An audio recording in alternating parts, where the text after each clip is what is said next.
નમસ્તે. આજની કહેવત છે, ખાખરાની ખલેરી ને કેરાનો હવા કેવો. આ નહીં સાંભળ્યું હોય તમે કદાચ, અને ઘણા બધા લોકોએ સાંભળ્યું છે. આ દક્ષિણ ગુજરાતની બહુ જ પોપ્યુલર એક કહેવત છે.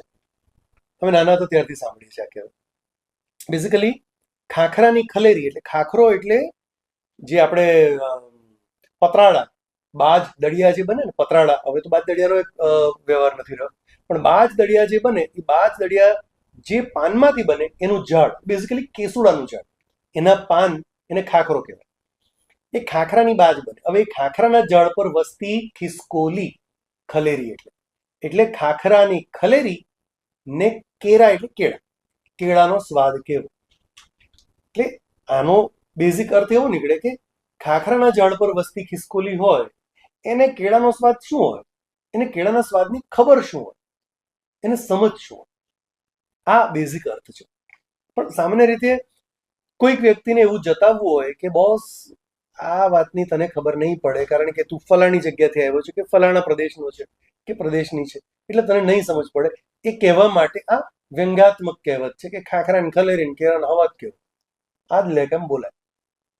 અને એમાં બેઝિકલી થાય પણ એવું કે જમવાની બાબતમાં પર્ટિક્યુલરલી હોય, કપડાની ટેસ્ટની બાબતમાં હોય, કોઈ ટેસ્ટ પર્ટિક્યુલરલી કે અમુક ટેસ્ટની તને સમજ નહીં પડે કારણ કે તારો એ વિષય નથી, અથવા તું એ પ્રાંત કે પ્રદેશનો નથી, કે તને એ વાત કે એ સમયનું નથી, એટલે નહીં સમજાય.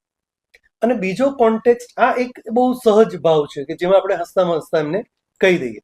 પણ બીજો એક કોન્ટેક્સ્ટ છે ને, એ જરા મને નહીં ગમતો કોન્ટેક્સ્ટ છે, અને એ છે સરખામણીનો કોન્ટેક્સ્ટ, કોઈકને નીચા દેખાડવા માટેનો કોન્ટેક્સ્ટ.